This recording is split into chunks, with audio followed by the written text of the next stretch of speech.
nome é Henrique Benassi. Nós iremos dar continuidade ao estudo da competência com base no Código de Processo Civil de 2015. Nós vamos trabalhar agora com o Instituto da Prorrogação de Competência. O que vem a ser essa prorrogação da competência? A prorrogação da competência vai ocorrer quando um juiz que, a priori, era considerado incompetente, ele se torna competente. Então, um juiz abstratamente incompetente torna-se competente. E isso vai ocorrer por força de normas de modificação de competência. E que normas são essas que são capazes de modificar a competência? Nós temos a conexão e a continência. Nós também temos como normas de modificação da competência a ausência de alegação de incompetência relativa. E temos também a prorrogação voluntária. Prorrogação voluntária que vai decorrer de uma cláusula de eleição de foro. Cláusula de eleição de foro. Bom, vamos trabalhar primeiramente com a primeira hipótese de modificação, norma de modificação de competência, que é a conexão e a continência. A conexão está prevista no artigo 55 do CPC, do Código de Processo Civil, de 2015. E o que vem a ser a conexão? Veja, conexão e continência pressupõe a existência de duas ações. São duas ações, só que essas duas ações não são idênticas. Porque se eu tiver duas ações idênticas, o que eu terei é o instituto da litispendência. E como é que eu sei se as ações são idênticas ou não? Eu tenho que analisar os elementos de uma ação. Eu tenho que verificar as partes, o pedido e a causa de pedir. Se eu tenho duas ações com mesmas partes, pedido e causa de pedir, eu tenho duas ações idênticas. E aí, o que eu terei é o instituto da litispendência. Eu não me refiro aqui à litispendência, porque aqui eu não vou ter duas ações idênticas. Não tenho duas ações idênticas. O que eu vou ter na conexão? Na conexão, eu terei ou o mesmo pedido ou a mesma causa de pedir. E o que é causa de pedir? A causa de pedir nada mais é do que os fatos e os fundamentos jurídicos. São os fatos e os fundamentos jurídicos. Então, para que haja conexão, basta que haja identidade de pedido ou de causa de pedir. Então, havendo identidade de pedido ou de causa de pedir, o que vai acontecer? Vai haver a atração de processo perante o juízo prevento. Lembrando que a prevenção, com o novo Código de Processo Civil, se dá com o registro ou a distribuição. Com o registro ou com a distribuição. E veja o seguinte, que haverá também a chamada conexão por prejudicialidade. Sempre que houver o risco de decisões conflitantes, essas ações devem ser julgadas perante o mesmo juízo, justamente para evitar, esse conflito. Um juiz decidindo de uma forma e um outro juiz decidindo de uma forma diferente, visto que vigora o princípio da livre convicção motivada do juiz. Essa é a ideia. Então veja que o artigo 55, no parágrafo 3º do novo Código de Processo Civil, ou seja, do Código de Processo Civil de 2015, vai dizer que quando houver risco de decisões conflitantes, haverá conexão entre as ações. Haverá conexão entre as ações. Sempre que houver uma interligação, um ponto em comum entre essas ações devem ser reunidas perante o mesmo juízo para julgamento em conjunto. Para julgamento em conjunto. Exemplo, imagine que eu tenho duas ações, uma discutindo a validade da cláusula contratual e a outra vai discutir justamente o quê? Uma indenização relacionada em virtude desse mesmo contrato. Veja, essas ações, né, elas não são idênticas, mas existe um ponto em comum entre essas ações que faz com que haja necessidade de reunião de processo, até para evitar decisões conflitantes. É possível que, por exemplo, o juiz entenda que há uma questão de prejudicialidade. Imagine que o juiz entenda que aquele contrato é nulo, né? E aí como é que fica a questão da indenização? Uma é consequência da outra. Então, nesse caso aqui, como há a questão envolvendo a nulidade, a validade do processo, bem como uma outra ação que está discutindo a reparação de dano, então deve-se reunir as ações para julgamento perante o mesmo juízo. Essa é a ideia. Lembrando que o Código de Processo Civil de 1973, conhecido como Código de Buzaide, esse CPC de 73, ele falava em identidade de objeto ou de causa de pedir. Ele não falava em pedido, mas já a doutrina já dizia que, na verdade, o objeto equivale ao pedido. O novo Código de Processo Civil alterou essa nomenclatura, sendo mais específico, no sentido de dizer, né, que haverá conexão quando houver identidades de pedido ou de causa de pedir. Então, houve uma substituição, né, do objeto por pedido. Simplesmente isso. Em termos práticos, não há nenhuma relevância. Mas o Código de Processo Civil de 2015 mostrou-se mais técnico do que o CPC de 1973. Além disso, nós temos a continência. Veja, na continência, eu vou ter também duas ações. Só que uma ação, né, é chamada de continente e eu tenho uma outra ação chamada de ação contida.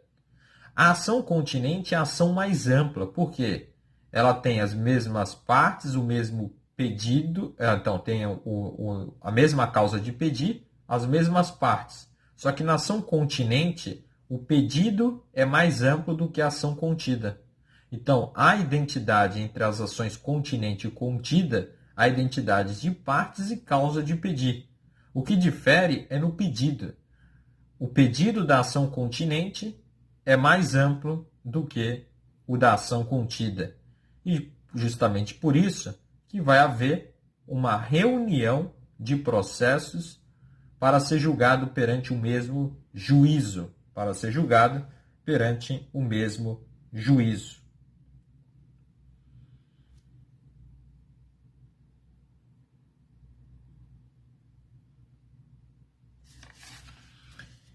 E aí veja o seguinte, que a continência está previsto no artigo 57 do Código de Processo Civil, né? E veja que quando fala que o pedido de uma ação é mais amplo do que o outro, quando a gente fala em pedido aqui, deve abranger os dois pedidos. O pedido chamado de imediato, que tem o aspecto processual, aqui o que se pede é um determinado provimento jurisdicional, e temos o pedido mediato, que diz respeito ao direito material. Quando se fala em pedido aqui para fins de continência, abrange tanto o pedido imediato, aspecto processual, quanto o pedido mediato, aspecto de direito material. É aquilo que se quer o bem da vida. Bom, além disso, né, nós temos que falar, e aí eu esqueci de comentar, que ainda falando da conexão, o artigo 55, parágrafo 1º do novo Código de Processo Civil, ou seja, do Código de Processo Civil de 2015, né, na sua parte final, consagrou a súmula 235 do STJ. Veja, simplesmente incorporou em seu texto aquilo que já dizia a súmula 235 do STJ, ao prever o seguinte: se um dos processos conexos já tiver sido sentenciado, aí nesse caso não será caso de reunião de processo para julgamento simultâneo. Então só vai haver a reunião de processo para julgamento simultâneo por força da conexão se não houver, se não tiver ocorrido, né, em relação a uma dessas ações, né, uma sentença, né, não tem ocorrido uma sentença. Se já houve sentença do juiz em relação a uma das ações, aí não haverá que se falar em reunião de processos para julgamento conjunto. Então, o novo Código de Processo Civil de 2015, ele incorpora o que diz a súmula 235 do STJ, que usa a seguinte, né, vamos à leitura da súmula 235 do STJ, que diz: a conexão não determina a reunião de processos se um deles já foi julgado. Então veja que esse artigo 55, parágrafo 1º do novo Código de Processo Civil incorpora o que já estabelecia a súmula 235 do Superior Tribunal de Justiça.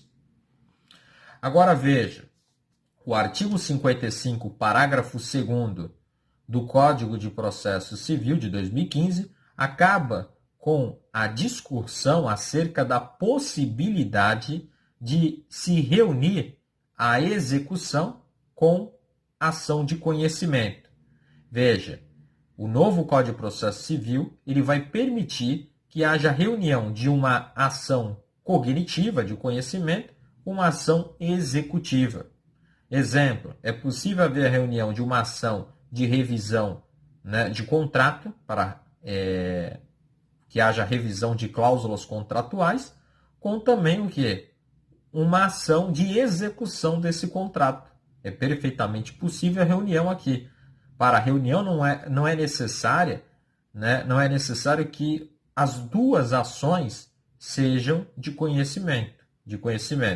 E isso está, né, previsto no artigo 55, parágrafo 2º do CPC de 2015.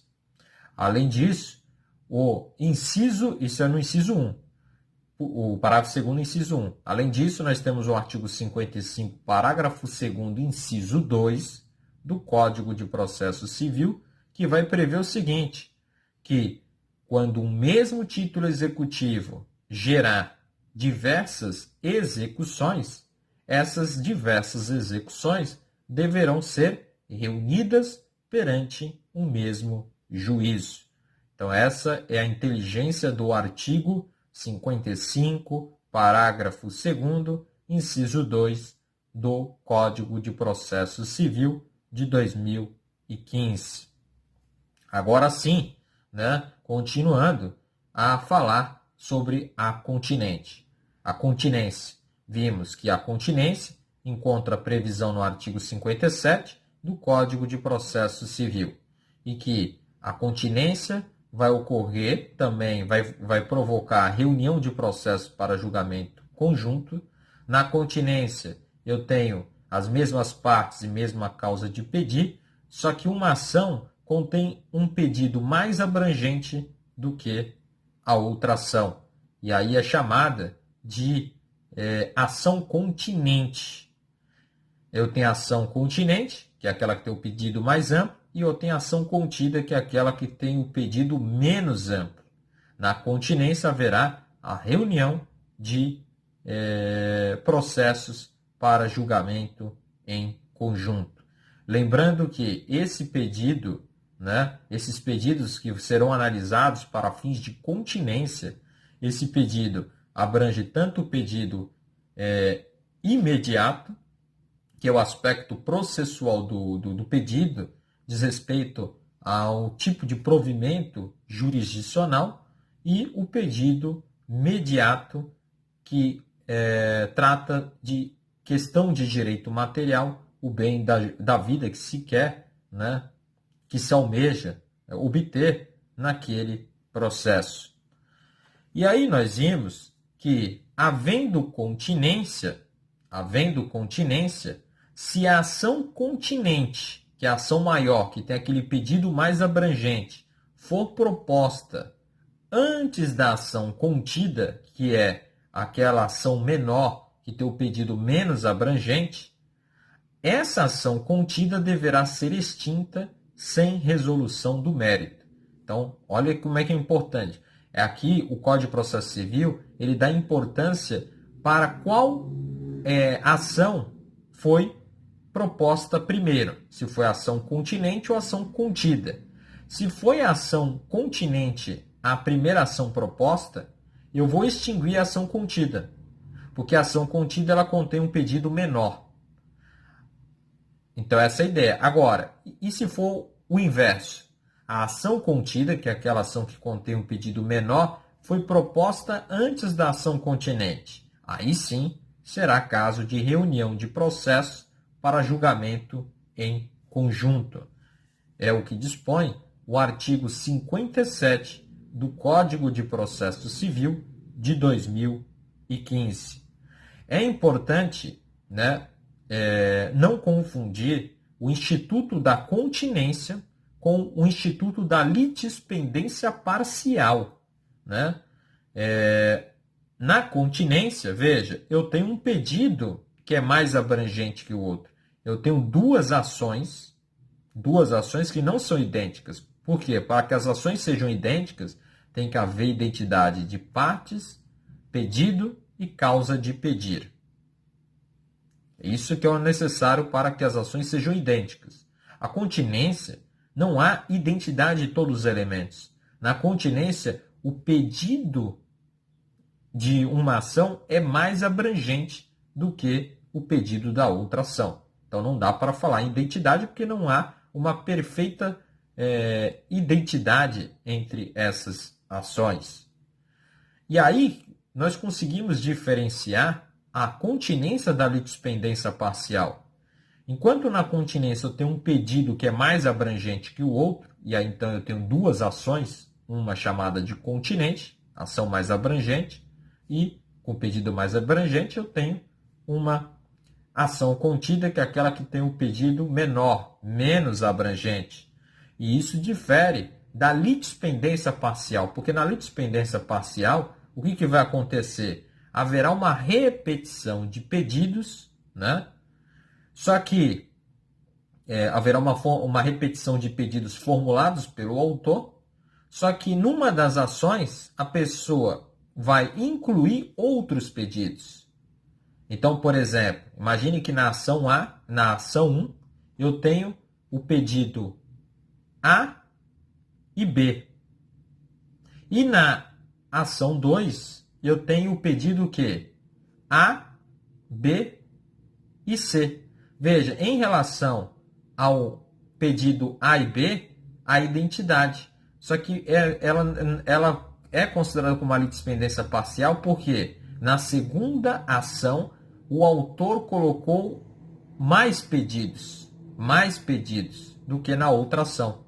Então veja, não confundir continência, em que uma ação tem um pedido mais abrangente que a outra, com a litispendência parcial, em que haverá uma repetição de pedidos formulados pelo autor, né, em outra ação, cumulando com novos pedidos. Então, ele repete exatamente o pedido da outra ação e coloca mais pedidos. Por isso que é chamado de litispendência parcial. Litispendência parcial. É importante ressaltar que a continência leva à reunião de processos, enquanto a litispendência vai gerar a extinção do processo.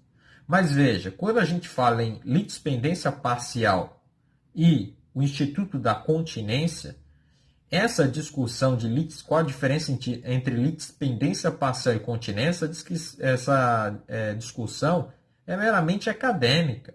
Em efeitos práticos, o resultado é o mesmo, a consequência é a mesma, né? Qual que é a consequência? É a reunião de processo. Porque, veja, tanto na conexão, tanto na continência quanto na litispendência parcial, eu tenho dentro delas o quê? Uma conexão. Porque para que haja conexão, basta que o pedido ou a causa de pedir seja o mesmo. E nesse caso aqui, nós vamos ter o quê? Mesmo a causa de pedir. Malgrado os pedidos não sejam o mesmo, obviamente, porque na continência eu tenho um pedido maior, mais abrangente numa ação e na outra um pedido menos abrangente, né? Mas veja, os pedidos não são idênticos, mas a causa de pedir já é suficiente para caracterizar uma conexão. Na litispendência parcial, também existe a mesma causa de pedir e por isso também estaria integrado por uma conexão. E qual que é a consequência da conexão? Reunião de processo. Então, uma discussão meramente acadêmica. As consequências, os efeitos práticos são os mesmos. Os mesmos efeitos práticos. Além disso, né, é importante a gente ressaltar, né, que uma outra hipótese de modificação da competência, né, uma outra norma de modificação da competência, que como vimos pelas regras de modificação da competência, um juiz que era abstratamente incompetente torna-se, naquele caso concreto, né, competente. Nós temos também essa modificação de competência, né, por ausência de alegação de incompetência relativa. Nós sabemos que a incompetência relativa deve ser alegada, né, em preliminar de contestação, né? Nós já vimos que até mesmo a incompetência absoluta, ambas têm que ser alegadas em preliminar de contestação.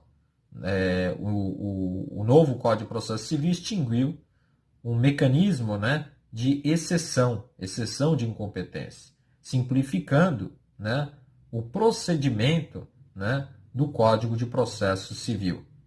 E aí, veja, nós veremos então aqui que a ausência de alegação de incompetência relativa provoca o quê? Provoca o instituto da preclusão.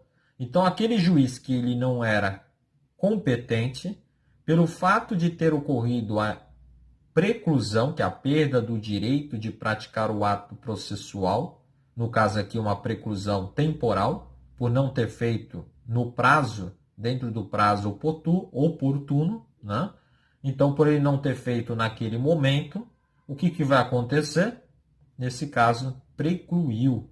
E aí, se houve preclusão, o juiz que era incompetente, a priori, tornou-se competente pela falta, né, de alegação de incompetência relativa, né, que provocou o instituto da preclusão temporal. Uma terceira hipótese, regra de modificação da competência, é a prorrogação voluntária. A prorrogação voluntária pode decorrer de uma cláusula de eleição de foro. Veja, é possível que as partes criem uma regra, né, de definição de competência, dizendo o seguinte, isso tem que ser feito para um contrato específico. E aí, naquele contrato, elas colocam uma cláusula ali, dizendo que em caso de divergência, de qualquer conflito, né, entre as partes, né, aquela questão deve ser dirimida, né, em determinada comarca. Então, deve ser resolvida na comarca, por exemplo, de Santos, né? E aí, então, as partes estipularam isso aí. Então, elas modificaram a competência. Modificaram a competência. Então, veja que é uma hipótese de prorrogação voluntária da competência, porque decorreu da vontade das partes. Decorreu da vontade das partes. Agora, para que haja essa cláusula de eleição de foro, é necessário o preenchimento de alguns requisitos. Primeiro, tem que estar inserido essa cláusula no contrato, uma cláusula escrita, né?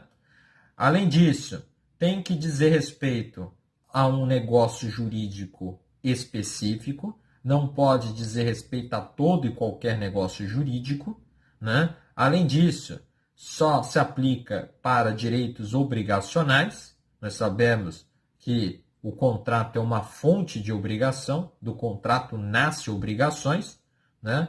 E, além disso, não pode haver escolha de justiça nem do juízo, né? Não é possível que nessa cláusula de eleição de foro se queira escolher que tipo de justiça, justiça criminal, justiça civil, justiça federal, justiça estadual, não pode nem escolher o juízo, né? Não pode escolher, portanto, o órgão jurisdicional, não é possível. O que ele vai poder ali se limitar é que aquela, por exemplo, em caso de divergência entre as partes, aquela questão será dirimida na comarca X. Aí é possível. Então veja que aí se daria a chamada prorrogação voluntária.